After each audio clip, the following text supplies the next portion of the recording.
좌우로 앞뒤로 비 피해 없으십니까? 별거 없으십니까? 한번 인사 나누시기 바랍니다.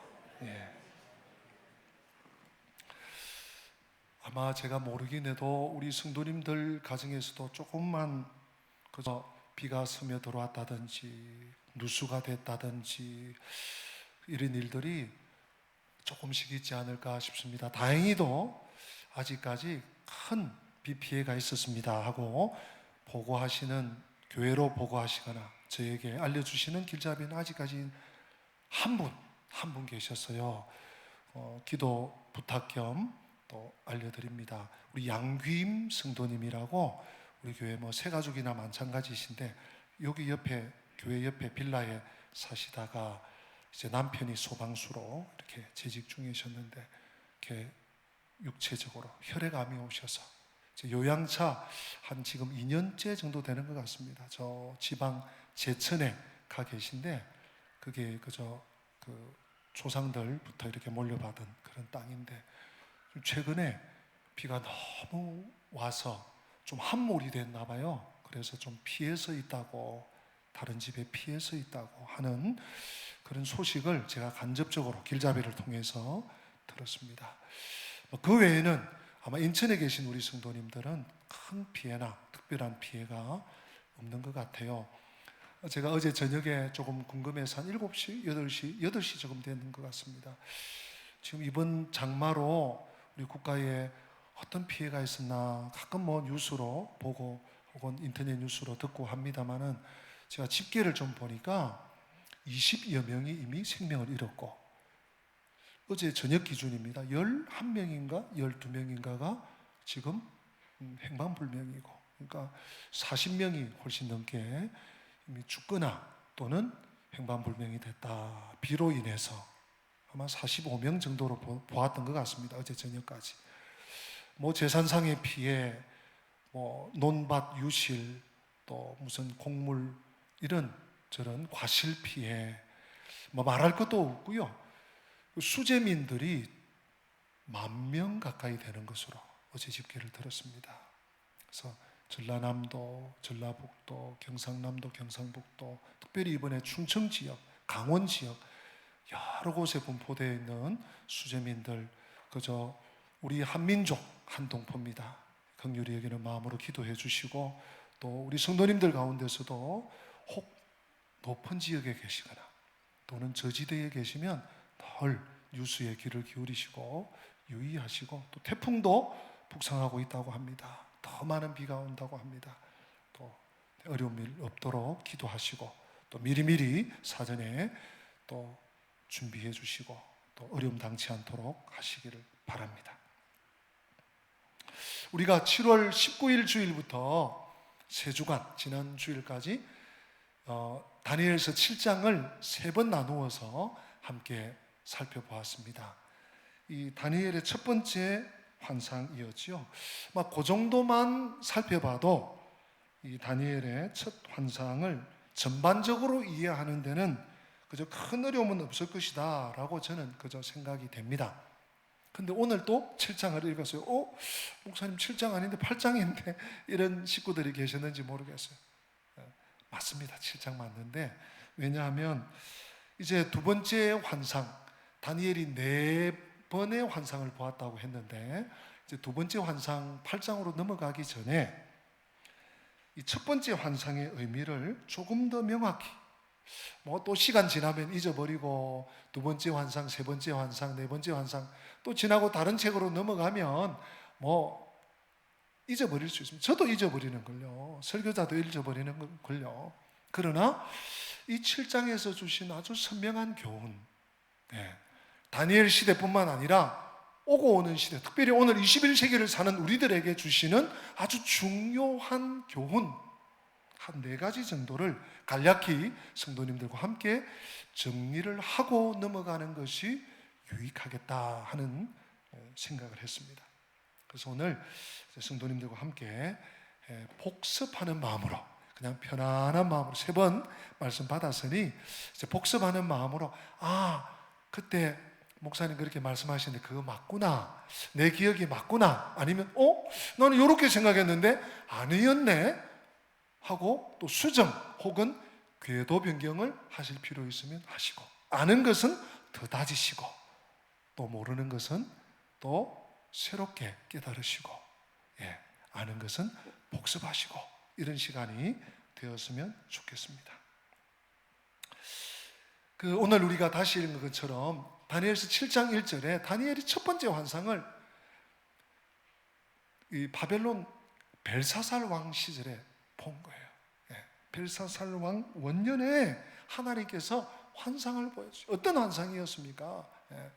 하늘에 네 바람이 일어나서 큰 바다에 파문을, 풍파를 일으켰는데 네 짐승이 쑥 나오더라는 것입니다.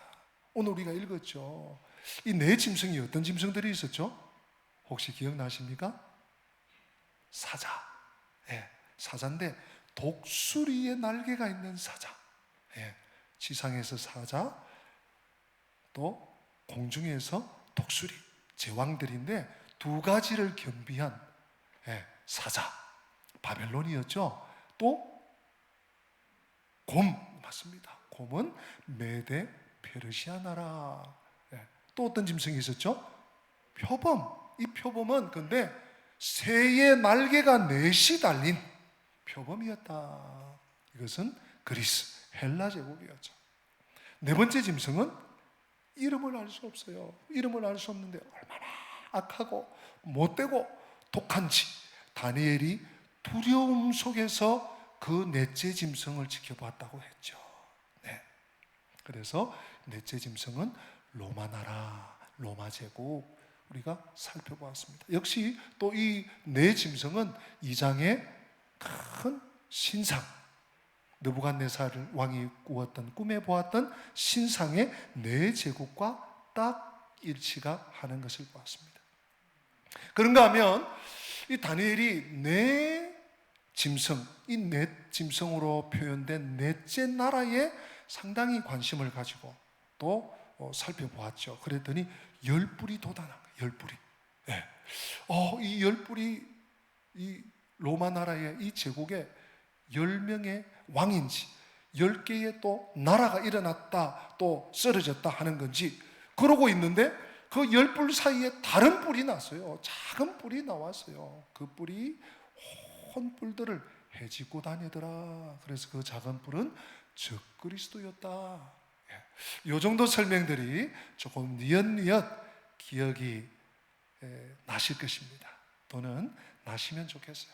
오늘 첫째로 우리가 이 다니엘서 7장을 회고하면서 교훈을 받을 말씀은 다니엘이 환상 속에서 본 이 네 짐승은 바벨론을 비롯하여 그 후에 일어날 나라들, 그렇죠? 메데 페르시아, 바벨론, 메데 페르시아, 헬라, 로마, 이 나라들 혹은 왕들을 상징하지만 그것이 다가 아니라는 거예요.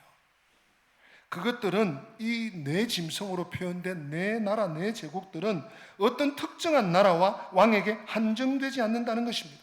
다니엘이 본 네 짐승에 관한 기술은, 묘사는 세계사에 등장할 모든 세속 권력을 전체적이고 포괄적으로 표현한다고 할 수 있습니다. 당시 중동 지역의 맹수의 대표로 일컬어지는 사자, 하늘의 독수리, 그리고 사자보다는 좀 덜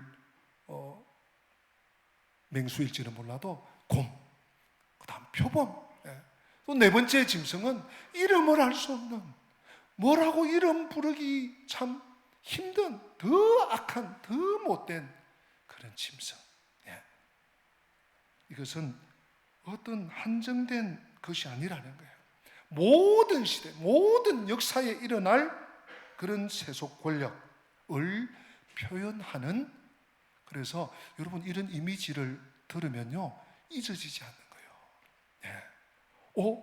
꿈에 사자를, 꿈에 호랑이를, 맹수를 환상 중에 봤다.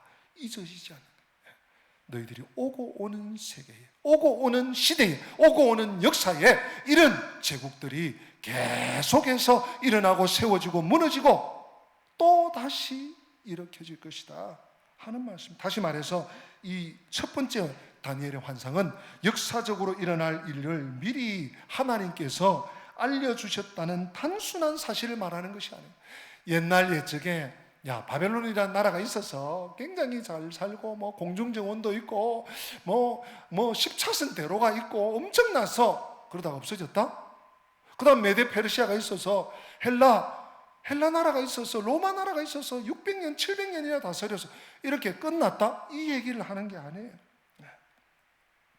세계 역사에서 계속해서 발흥하고 쇠락하는 세력들을 지시하고 또한 예고하고 있습니다. 특히 다니엘은 강하고 포악한 짐승, 네 번째 짐승을 보았지 않습니까?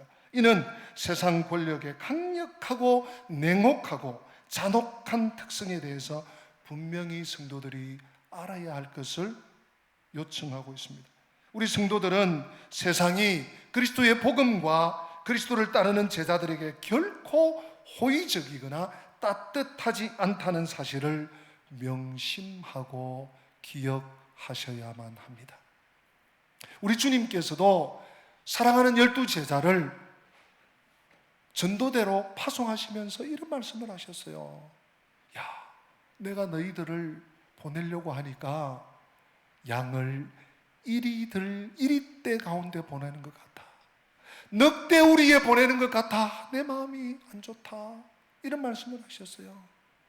우리 성도들이 살아가는 이 세상, 결코 이 세상의 권세자들이, 권력들이, 이 잔혹한 세력들이 따뜻하게 감싸주면서 호의적으로 아이고 잘하네 복음 열심히 전하십시오, 좋은 일 많이 합니다, 이러지 않는다는 것입니다. 이 사실을 우리는 다니엘서 7장을 통해서 좀 새기고 정리할 필요가 있습니다. 우리가 이 사실을 안다면 이 세상의 반대와 공격에 대해서, 교회를 향한 공격, 또 어떤 뭐라고 할까요?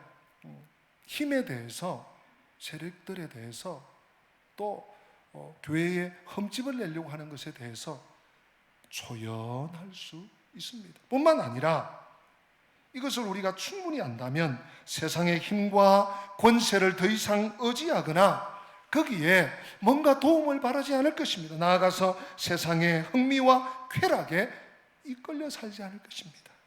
오히려 세상과 나는 간 곳 없고 구속한 주만 보이도다. 주님을 더 의지하고 주님을 더 사랑하고 주님 앞에 더 나아가기를 원하실 것입니다.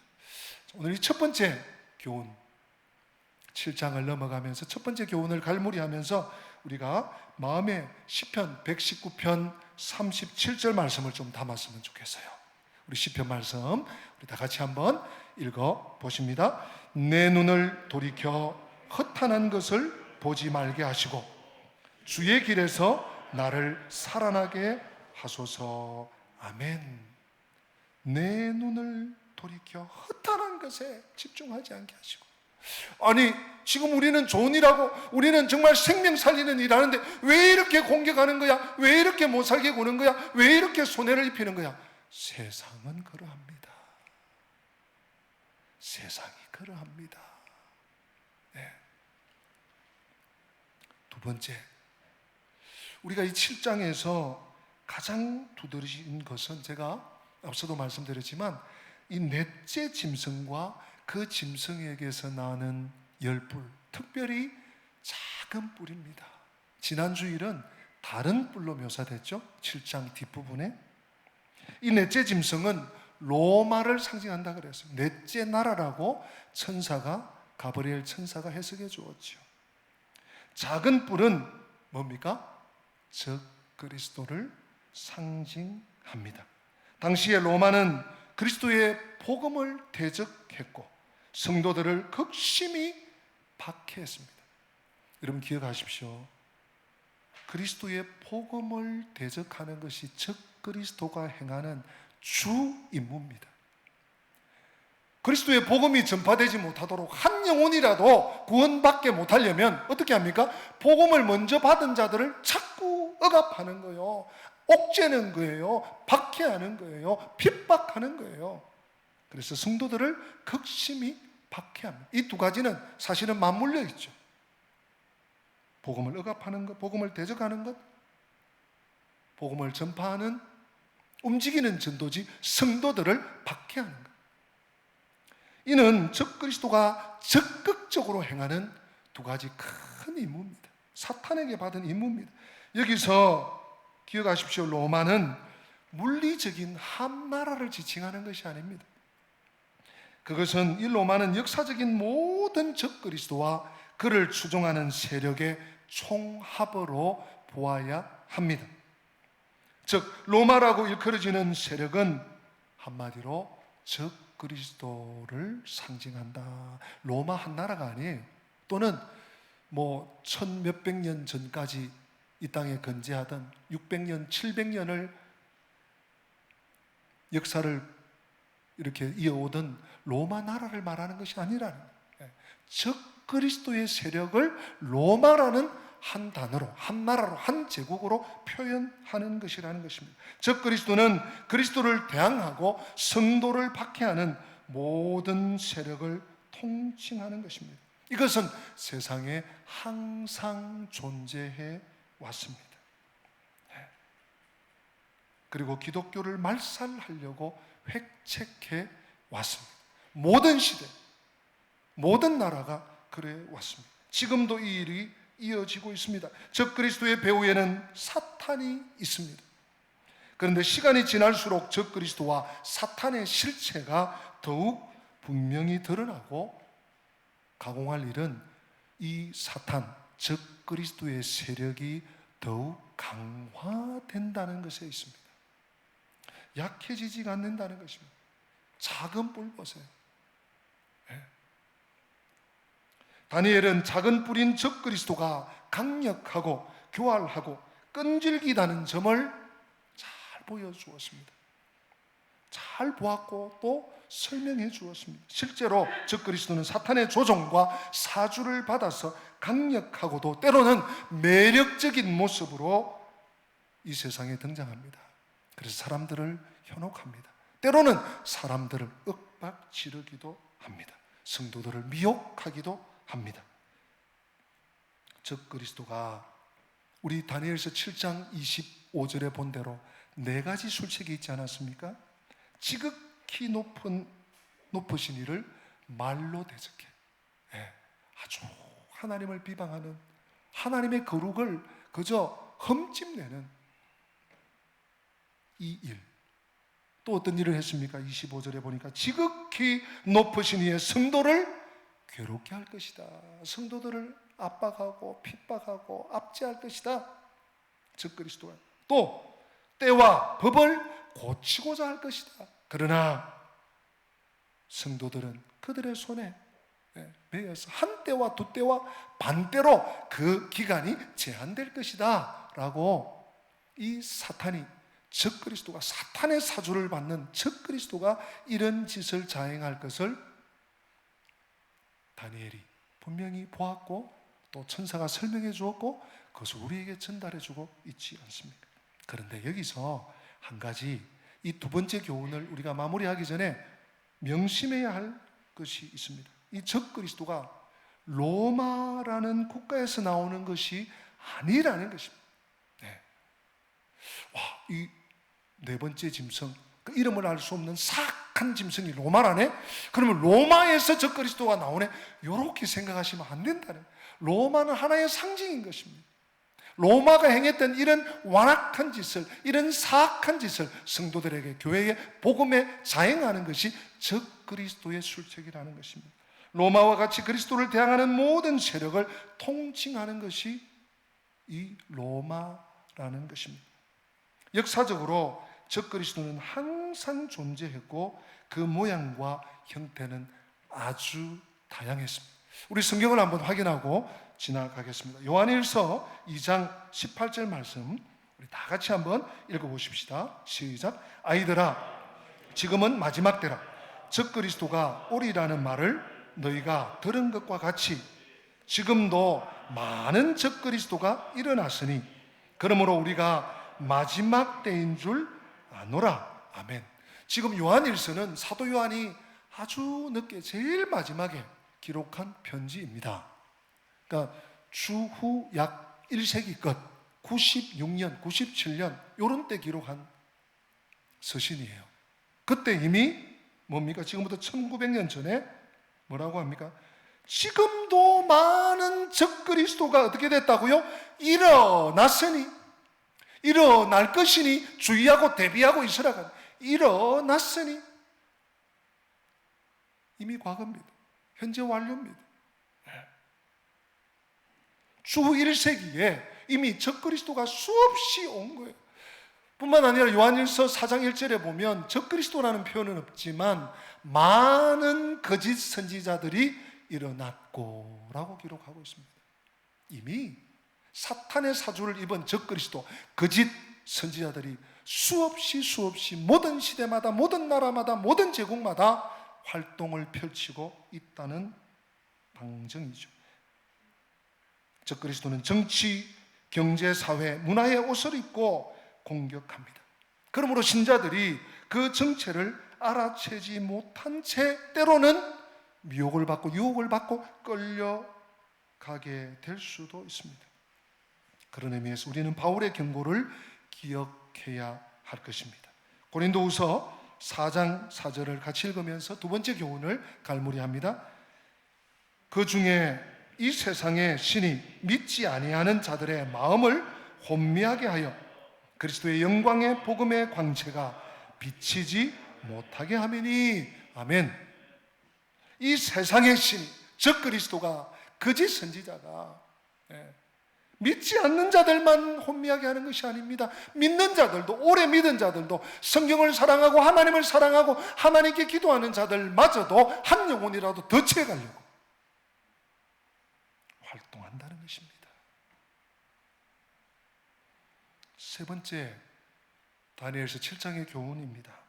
하나님께서는 다니엘에게 보여주신 이 첫 번째 환상을 통해서 이 세상의 패권과 권세와 권력과 힘이 이 땅을 지배하고 주도한다는 사실을 강조했습니다.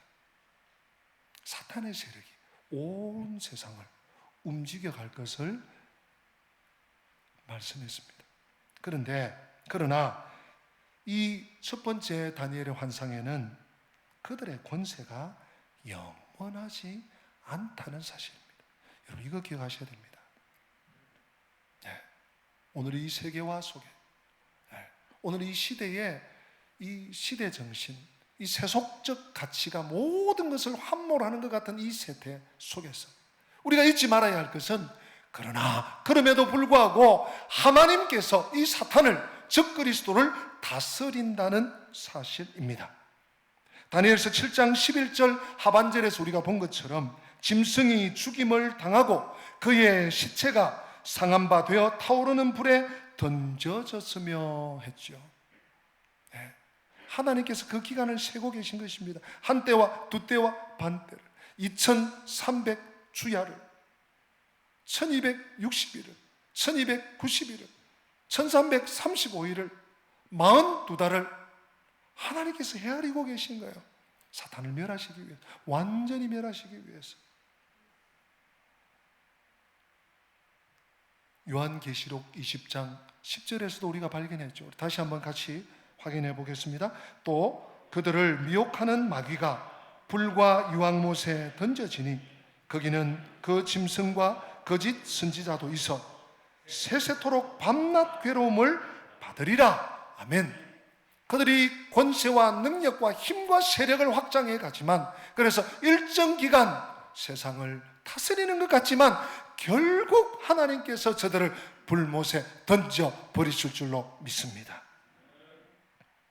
그래서 제가 지난주에도 강조했던 것처럼 이 일은 예수 그리스도의 초림, 예수 그리스도의 2000년 전 이 땅에 오심을 통해서 이미 이루어졌습니다. 그러나 예수 그리스도의 재림을 통하여 완성될 것입니다. 그러므로 우리의 신앙은, 우리의 최종적인 신앙은 파루시아, 마라나타, 주여 어서 오시옵소서가 되어야지 맞습니다.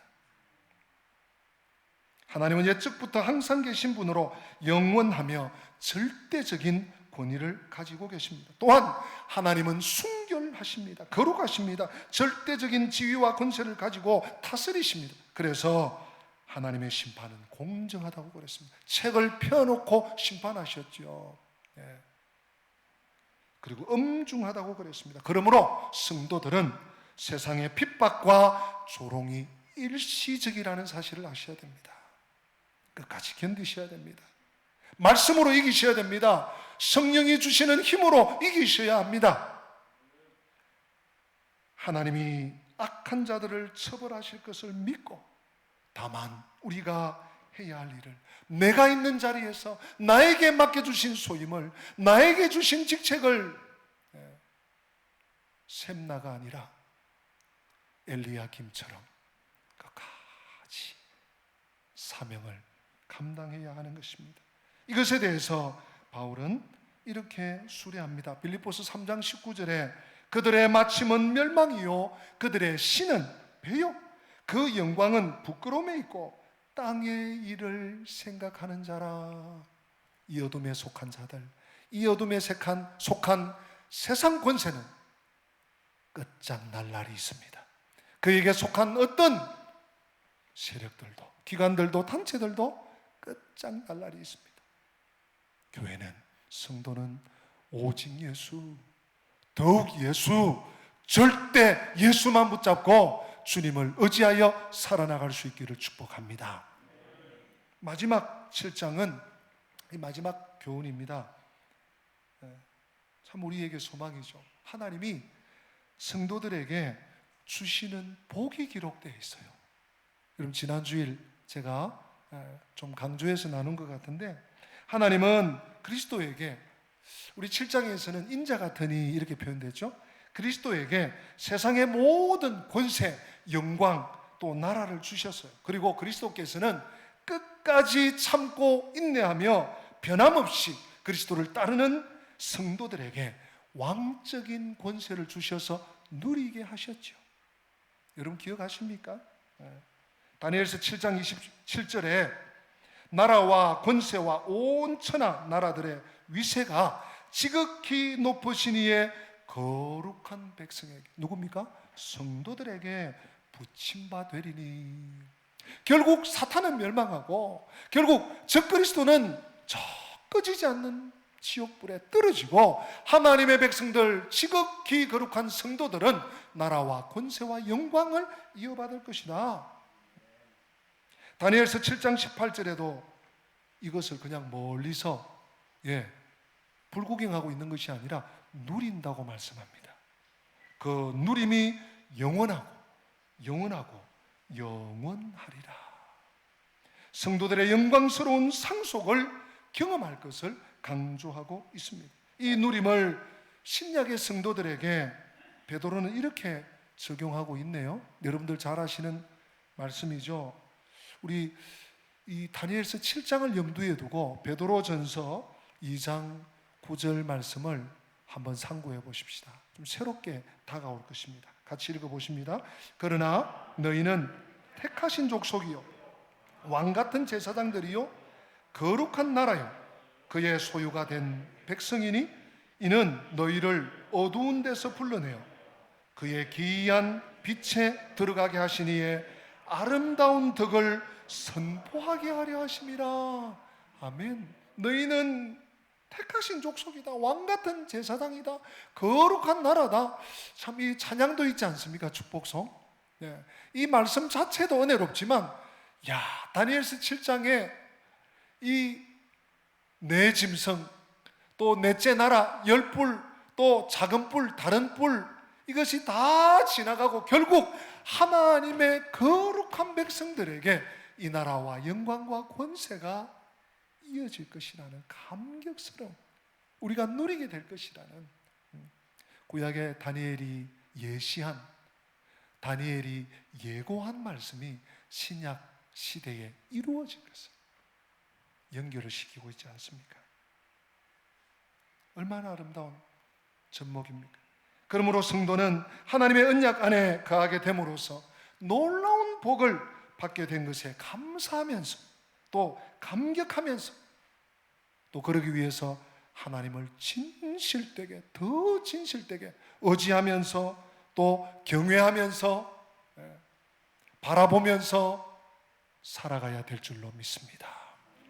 세상에 섞이지 말고, 세상이 악을 행한다고 나도 악을 행하고, 세상이 더럽다고 뭐 이점은 괜찮지 하지 않고, 세속에 물들지 않고 끝까지 주님을 바라보면서 다윗처럼 하나님 제가 감사합니다 하면서 주님을 따라갈 수 있기를 바랍니다. 다윗이 하나님께 성전을 지어드리기 위해서 모든 준비를 끝내고 하나님께 다 바쳐드리고 이렇게 감사의 노래를 불러 올려드리는데, 이 감사의 고백이 오늘 우리의 고백이 됐으면 좋겠어요.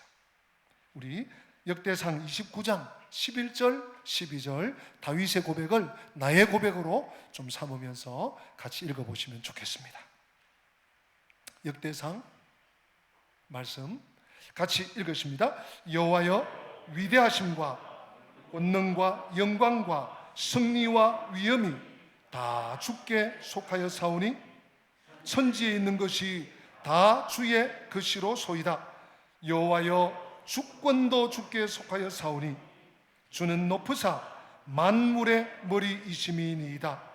부와 귀가 주께로 말미암고 또 주는 만물의 주제가 되사 손에 권세와 능력이 사오니 모든 사람을 크게 하심과 강하게 하심이 주의 손에 있나이다. 아멘. 아멘. 권능과 영광과 승리와 위엄과 부와 귀와 만물의 주제와 권세와 능력이 하나님의 손에 있습니다. 우리가 하나님의 백성입니다. 하나님, 제가 하나님의 자식입니다. 감사합니다. 자녀로 살게 하시니 감사합니다. 이 어지러운 시대에, 이 참 변화무쌍한 세대에 원수가 사탄이 적그리스도가 판치는 세상에 만왕의 왕 만유의 주인이신 하나님 아버지를 믿고 의지하고 살게 하심을 감사합니다. 이 감사가 마르지 않는, 이 감사 찬송이 없어지지 않는, 녹슬지 않는 복된 성도의 삶을 살아가시기를 주님의 이름으로 축복합니다. 다 함께 기립하십니다. 오늘 말씀을 마음에 새기면서 담대하라,